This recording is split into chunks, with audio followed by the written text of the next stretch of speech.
Thank you very much, Mr. Chairman. And I was listening to our colleagues. I'm impressed by their questions, well researched. But I would just like to ask the ERC, since the young Congressman Ridon was asking about the power supply agreements. There is this provision in these are published rules in the internet, the Energy Regulatory Commission, by the Energy Regulatory Commission, but it is unsigned. The title is Rules Governing the Execution, Review, and Evaluation of Power Supply Agreements entered into by distribution utilities for the supply of electricity to their captive market. And the listing of commissioners, hindi pa po kasama si Commissioner Asirit. So we would just like to know for the record kung na-publish na po ba ito, kung enforced na po ba ito? Hindi pa.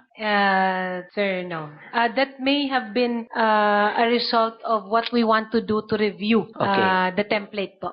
Because that's currently being addressed. So ngayon, nasa process pa rin siya ng pinag-uusapan ninyo kung ilalabas ninyo. Nakakatulong siguro naman yung hearing natin para sa pag-draft nito. Yes, sir. Kailan nyo kaya ito matatapos po, considering all the inputs from the members and from the other resource person? Sir, I think it still has to be subjected to a public consultation that will be called upon by the ERC. And if I'm not mistaken, we still need to discuss the issues paper on that, yung issues paper po, kasi marami pong mga pagbabago sa mga gusto pong ilagay doon sa template na yan. Okay. We're actually working with other technical groups also to be able to address po yung pangangailangan na yan.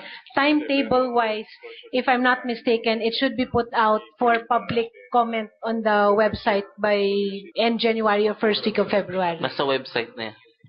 I think, sir, baka kailangan pa pong ma-update po yan based on the issues paper. Kasi wala pa nga yung pangalan mo eh. Okay lang po. Okay lang po walang pangalan ko. Okay. Mahirap ba sa DOE o sa ERC? Pareho lang, sir. Okay.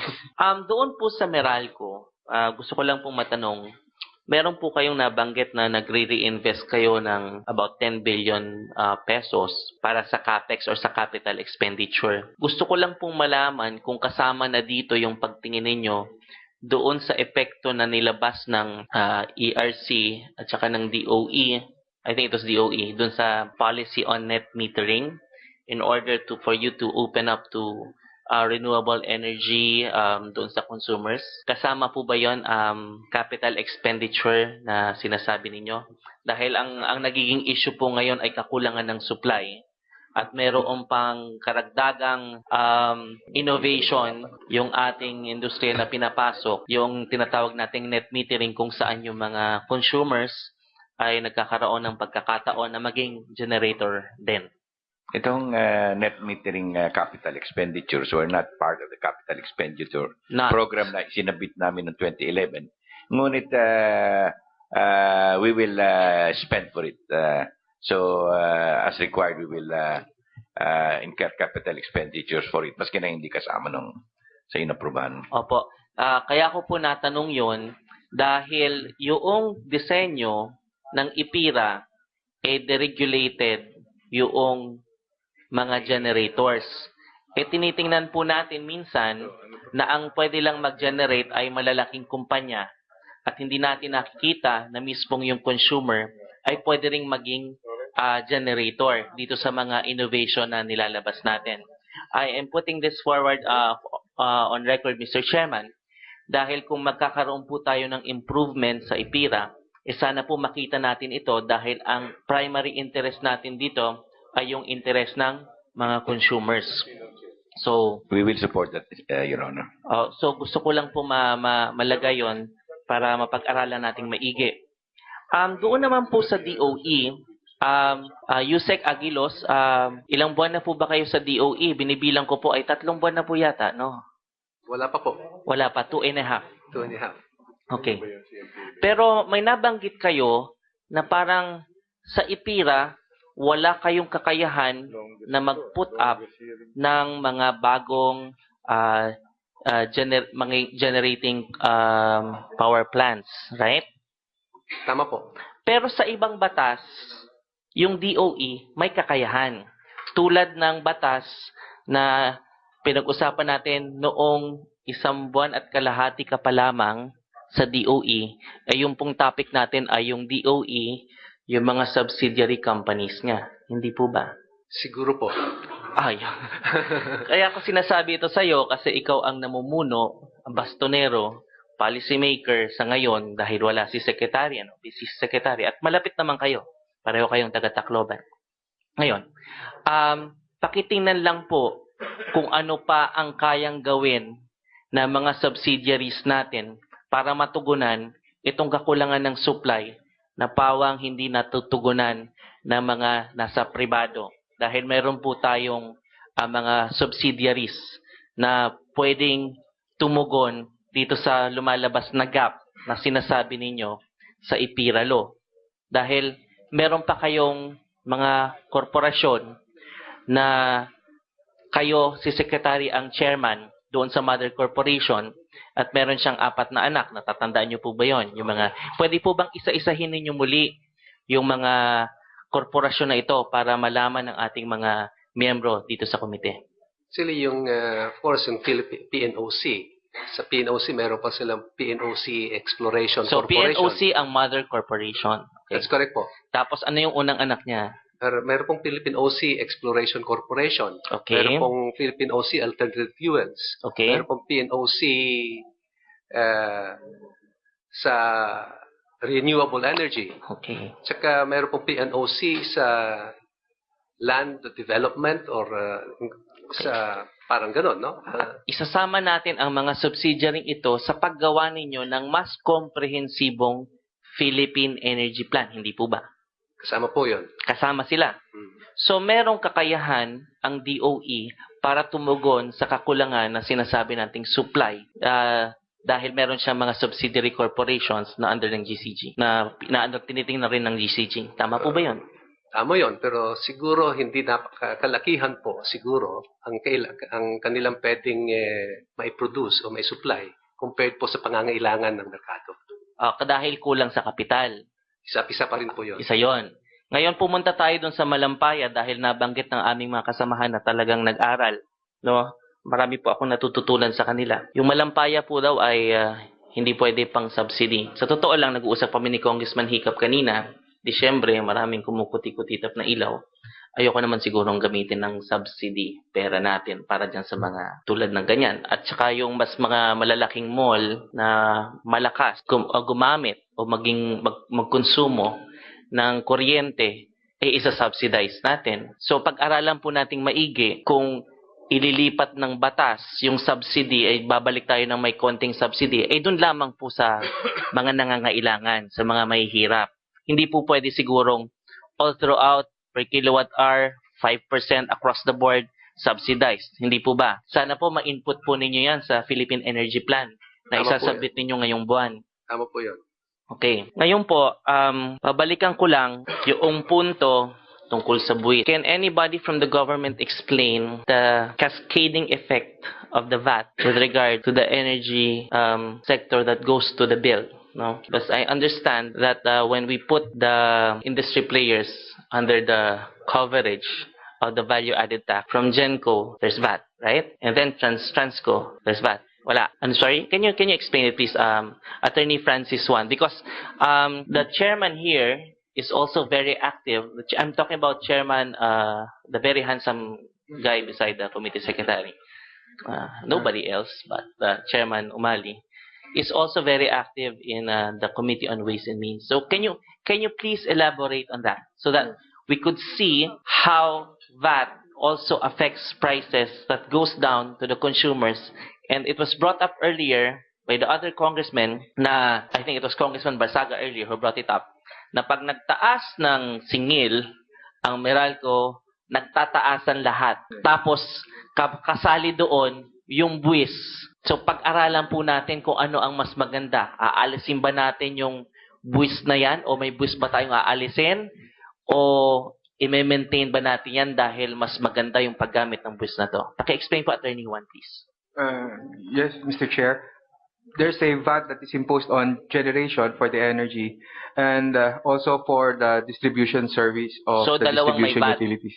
Yes, Your Honor. Plus the other rates affected by generation, such as fuel, such as system loss, Your Honor. Okay, may VAT doon yun. Yes, Your Honor. Yung gasolina, yung mga ano nila, yung mga ginagamit nila, Of course, the inputs to generation, they are separately taxed. may VAT din And yun. they become part of the generation cost of the generation companies that is subjected to the VAT on electricity. Okay, so patong-patong yon. Bakit pinagpilitan ng DOF na ipasok yung sektor na ito sa value added tax? Pwede bang sagutin niya ng PISAM? Di ba chairman nyo sa DOF? Hindi naman. Mr. Chair, yes, our chairman sa Department of Finance. Okay. As to the Nagmi-meeting ba kayo? Siya ba mismo nag-a-attend? Mr. Chair, most of the time it is the alternate, Who? Yusek Sevilla. O yung customs ngayon. So malamang hindi na siya mag-a-attend. We have a meeting this December, and that will be the first time that the Yusek Sevilla. Pwedeng pag-usapan nyo ito kasi sila yung nagmatigas na isama itong sektor na ito sa value added tax. Kasi nakikita naman natin na isang malaking kumpanya, Meralco, tapos napakalawak ng kanilang franchise area. Tapos pag tumaas ng ganito, tinatamaan yung buong ekonomiya, pwede nyong i-recompute. Mr. Chair will take note of that and report. Thank you. So, ang sinasabi ko dito, Yusek Aguilos, Commissioner Asirit, napakagandang commissioner ng ERC. Parang gumanda yung ERC nang dumating ka doon. Masasabi natin na hindi pwedeng piecemeal solutions ang approach natin dito. No? Kaya lumalabas pa rin yung tinutulak yung importansya ng Philippine Energy Plan na annually dapat isasubmit sa komite, sa Kongreso, at 2 beses niyong dapat isubmit sa JCPC. Abril at Oktubre. Bakit kasi hindi nyo sinasubmit? Actually, no, may mga Kasi pero syempre, iuulitin ko na ang sumasagot ay 2 buwan at kalahati pa lamang sa kanyang trabaho. Seso ka ba? Yes, ma'am. Yes, sir. So matagal ka na dyan, no? Sa gobyerno, meron na po akong Hindi, 31 dyan sa years. USEC, di ka naalis dyan. The DOE. Sorry, ano ba sinabi ko? The USEC sa DOE. Hindi ka naalis yes. siguro dyan. Hindi po Pwedeng, natin... hindi ka pa naman matanda eh. No? Pwedeng pag-aralan mong maigi to kasi ang hirap kasi ng papalit-palit ng mga USEC ninyo, no? Tulad niyan, nakita kita nung sumasagot ka sa amin, minsan lumalaki yung mata ng staff mo sa likod. 'Di ba? Kasi naiintindihan ko naman 'yon, pagbago tayo, nag-aaral naman talaga tayo. So alam ko naman na yung Tacloban naapektuhan ka rin emotionally, but as I said, it should inspire you to shine and give back the energy or ibalik mo kagad yung energy situation doon. So, siguro man tagalan mo na yung sarili mo dyan, ano? Sana po. Sige. Pakisagot na po yung tanong ko muna. Sa pagdating po sa Philippine Energy Plan, ito po ay napag-usapan namin kasi mayroon po mga pagbabago sa planning sector. And, Sino po kayo? Isa-isay mo sila. Ay yung... Sino yung director? Yung director... Isinama mo ba si secretary? Sa planning na po ang sa planning office po sa division sa office ang gumagawa po ng Philippine Energy Plan. Kaya lang may mga konting pagbabago. Kaya kami po ay nag-commit na amin po ay ito po ay may susumite bago lumipas po ang 2013. At saka yung... December 31, 2013. December 31, 2013. Sinagad ko na, boss. Sana po at ulitin po ko sa nila na kinakailangan na po ng Committee on Energy ang aming pong Philippine Energy Plan na dapat ay sana ay na-submit bago po ako dumating dito sa Department of Energy. Oo. So parang minana mo, kanino ba yung pwestong yan dati? Sa napakaganda kong kulit. So, ikaw ang hindi nag-submit. Dapat yata parang pinapagbawalan na ako sagutin yung mga hindi tungkol sa ERC.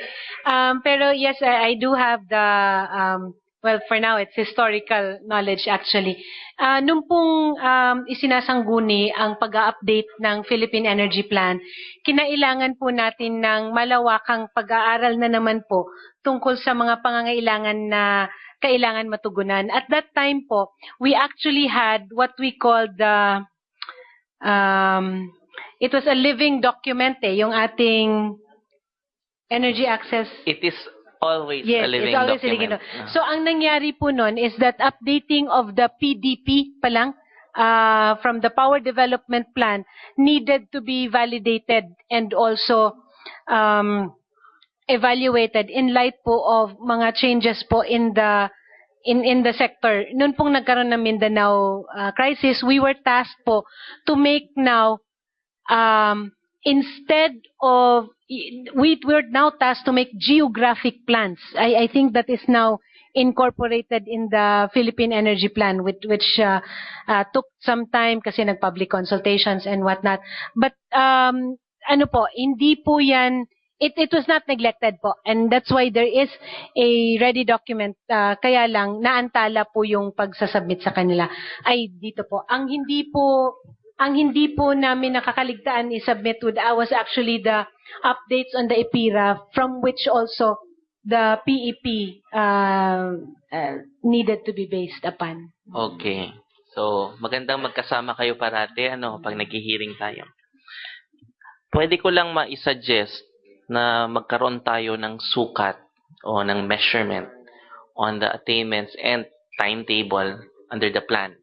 And we can make use of Section 2 of EPIRA. For example, just by way of example, it says here, Declaration of Policy to ensure and accelerate the total electrification of the country. For year 2014, ano ang number na dapat ma-attain ng planong ito? Nasaan tayo at saan tayo pupunta?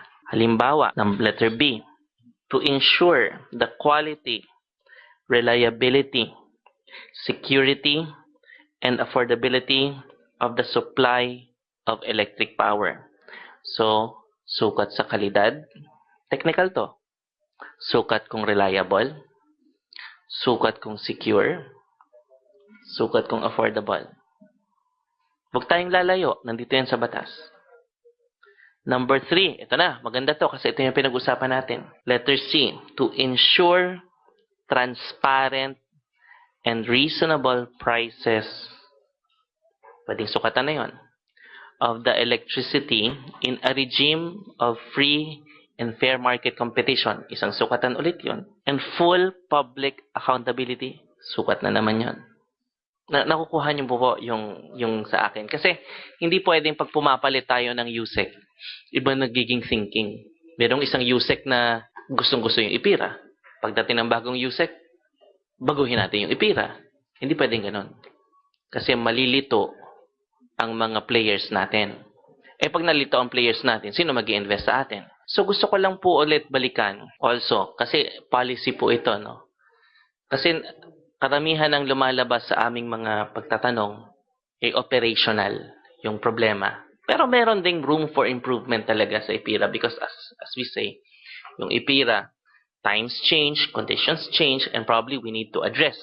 There's a gap that seemed na magkaroon tayo ng problema. Yung short-term supply na ayaw ng mga malalaking genco magbigay ng mga 1 month, 2 months, tapos sasabihin mo, bawal, pero pwede pala yung subsidiary natin. Tapos merong malampaya fund na hindi pwede sa subsidy, pero pwede yatang gamitin dito. Yun po ay kailangan pag-aralan din. At in fact, ito po ay napag-utusan na po. Napag-utusan na po ang ating kagalang-galang na kalihim, together po with other secretary, na pag-aralan po paano natin magagamit ang malampaya funds. At ito po ay naimungkahin na rin dito sa Committee on Energy sa pamamagitan po ng ating kagalang-galang na chairman. Pero gaano katagal yung ating pag-aaral? Kasi magbabayad na tayo ng pagtaas na to sa buwan ng Disyembre, tapos meron pang sa January, meron sa February. Nagbayad na yung mga tao. Sila po ang nautusan, sila po ang makakaalam. Sino po? Ang ating mga kagalang-galang na kalihim na para po mabigyan ng at least ng pag-aaral ng paano gagamitin ang malampaya funds. Sino pong sila? Unang-una po si Secretary Tilia, tsaka yung other secretary, kagaya na Secretary Abad. Okay. ito po ay nai-announce na po ng Pangulo at sana po ay at least mabigyan ng katarungan po ang mga consumers. Kasi ito po ay para sa consumers din po natin. So as far as timetable is concerned, I believe that they will be the one to decide on it. Merong taga-WSM, right? Yeah. Sir, bakit mataas ang presyo sa WSM? Ang rason po ba dito ay dahil may kakulangan tayo ng suppliers? Sir, actually, ang Kakulangan pagtaas ng Genco. ng presyo ay dahil po yung unplanned outages, yung mga murang planta po. Correct. So, madidispatch po, para maiwasan po yung brownout, tatawagin po ngayon yung mas mahal na planta. So, yung mas mahal na planta, ang bid price po nila sa market ay mas mataas kumpara dun sa normal. Ibahin ko yung tanong ko. Ilan ang players sa WSM? Sir, sa generators sa Luzon, mga 27, sir. 27. Kung 50 ba yan, tingin mo mag-iiba yung laro sa WSM? Sir, kung mas marami pong mag-i-invest na generators, especially po yung mga mas mura po, sigurado pong bababa po bababa ang presyo po sa market. Kailan ba huling nagkaroon ng investor sa power plants natin? Kamukha po ng nasabi ko kanina, ang pinakabagong generator pong na nagsimula o na startup ay yung Gen Power na around 600 megawatt. Kailan po? Nito pong taon lang po to. Ito lang. Yes, sir. So, yes, Your Honor. Maganda naman yung pasok ng mga nag-i-invest sa power plants. Kontento ka ba sa pagpasok nila na na-address o ma-address pati yung future na pangangailangan nating lahat ng mga konsumidores? Sir, sa pagkakaalam ko po, ang DOE po ang makakasagot po yung pagpasok po ng mga planta. Pero ang siguraduhan po, pag may mga bagong pumasok na planta, siguraduhan po, yung mga mahal na planta ay hindi makakapag-control po ng price o hindi po sila ang magsasabi. Merong control ng price? The word control is not the right term. Okay, hindi sila makakapag-set ng price. Set. The right word is set. Set. Because the process is a bidding on an hourly basis. Ibig sabihin, pag mas marami siyang kalaban, mas matatakot siyang magpresyo ng mataas. Kasi baka wala siyang benta. Tama? Yun po. Isa pong result po yun ng pagdami po ng players. Okay. Punta tayo sa ERC. Ano po ba ang role ng ERC sa IPIRA? Kayo po ang nagbabantay na walang market abuse, no? Tama po ba yun? Yes. ERC is known as the police regulator, no? To determine whether or not there's an existence of market power abuse or anti-competitive behavior. You are a powerful body, right? Yes. Yes. Independent. Yes. With fiscal autonomy. No. Really? Well, ideally, yes. Ideally, yes. But It's unfortunately, in your law. we don't. Yes. Why not? We don't get to access the funds actually that Who is holding we you collect. back? We remit it to the National Treasury. DBM. Yes. And there's a process by which we are able to access that. Unfortunately, timing-wise, we don't get to access the funds. Anyway, don't you see the testimony of the WSM representative, Mr. Libongco, as a possible market power abuse, especially in this case? The ERC actually has motu proprio powers on being able to address or to review. But as we said, settlement comes at the end of the month, and we actually will also require the data coming from PEMC, from the market assessment group. I am just not familiar with the case since I was not there yet before, but there have been instances already when the MAG has submitted to the ERC certain findings Okay. on the matter. So you have to have access to all this information to determine whether or not there is an abuse of the market power, no? Okay.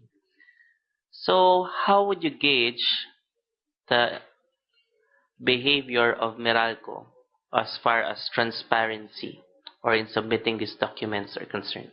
Meralco, sir? Yes. Meralco in their... Yes, because they are the ones collecting, right?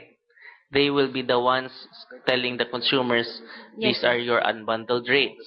Yes. And of course, ERC will have to look further than the bill and look into each aspect from Genco to Transco to all this information, to universal charges, to ano ba yung binabayad natin pag ano? Yeah, Systems laws. the Right. VAT, Kayo the yung taxes, humihimay the nun. franchise. Yes, sir. How would you describe their behavior? Are they transparent? Are they open? Are they openly submitting these documents to ERC? Consistent. Yes, sir.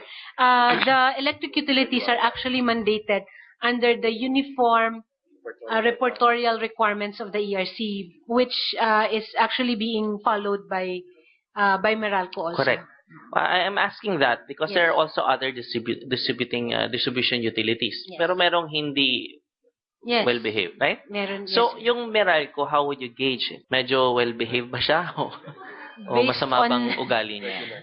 Meron kaming call of friend dito, sir. Based on our records, they do submit it on time, regularly, On time? consistently. And complete? Yes, sir. Without erasures?